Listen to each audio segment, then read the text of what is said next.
सरकार का सबका यही कहना है कि आपके पास इतनी जमीन थी, आपके पास इतनी जमीन है, तो जो अल्पसंख्यक हैं, जिनको वाकई में जरूरतमंद हैं, उनको उनके लिए काम क्यों नहीं किया गया, उनके लिए घर की व्यवस्था क्यों नहीं की गई, उनके लिए, चूंकि मकसद हम उस चीज के मोटिव पे जाए ना, तो मोटिव क्या होना चाहिए कि सिर्फ जमीनों पर रिंग फेंक के आप जमीनों को अपने कब्जे में ले लें। मोटिव भी तो ये होता है ना कि आप कम से कम जो कमजोर लोग हैं उनकी तो मदद करें। नहीं लगता आपको ऐसा? राकेश पोद्दार जी, मैं आपके पास आऊंगी। अलोकतांत्रिक हो गया क्या बिल? सब एक ही स्वर में ऐसा क्यों कह रहे हैं?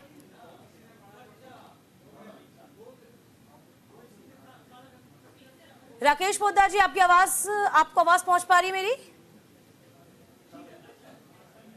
अनम्यूट करिए राकेश जी, आप अपनी आवाज को अनम्यूट करिए।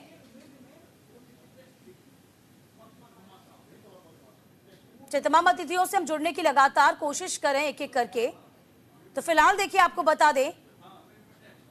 पूजा जी, चलिए मैं आपके पास ही वापस आ जाती हूं। मेरा सवाल वही था कि चूंकि वक्फ जो है, यदि आप देखेंगे देश में तीसरा सबसे बड़ा, यानी कि रेलवे, इसके बाद सेना और तीसरी सबसे ज्यादा जमीन आती है तो वक्फ के पास आती है। अब तक ये बताइए पूजा जी कि क्या मंशा रही है वक्फ को बनाने की? क्या उन्होंने जो वाकई में जरूरतमंद है उनकी आज तक मदद करी है?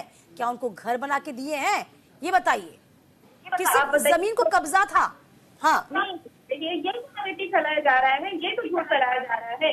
वक्फ बोर्ड की जो जमीनें हैं उसमें जो है उत्तर प्रदेश में 16,000 मदरसे चलते हैं। अगर उत्तराखंड में आप चले जाएंगे तो 117 जो है मदरसे चलते हैं। वक्फ बोर्ड के द्वारा ही जो है दिल्ली में हेल्थ डेस्क चलाया जाता है, जिसमें जो है जो गरीब लोग हैं उनको मेडिकल सपोर्ट दिया जाता है। और आप आकर के देखेंगी तो वक्फ बोर्ड के द्वारा अनाथ आश्रम, महिला वृद्धाश्रम, विधवा आश्रम भी चलाए जाते हैं। पर परेशानी ये है ना कि इनको दरकार ऐसी रही है सरकार की, नहीं इन पे कार्य होता ही नहीं रहा। ये सिर्फ जमीन। देखिए पूजा जी, अब मैं यदि कुछ बात बोलूंगी फिर आप कहेंगे कि एंकर पक्षपात कर रहा है। अब आप बोल रहे हैं अवैध मदरसे, मदरसों पे कब गाज गिरी?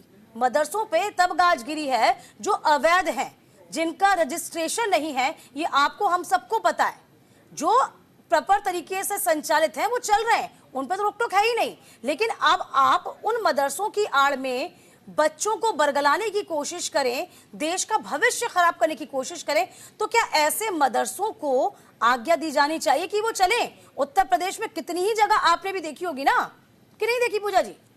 आपको मैं बता दूं जो है उत्तर प्रदेश के जो मदरसे आप कह रहे हैं बंद हुए, रिनोवेशन का जो टाइम होता है ना कि आपको रिनोवेट करना होता है, उनका रजिस्ट्रेशन वो होता है कि आप समय के अनुसार करते रहिए। और खा करके आप देखेंगे जब इनकी सरकार बनी 2017 के बाद में उन्होंने कार्य ही नहीं किया। 2021 में न जाने कितनी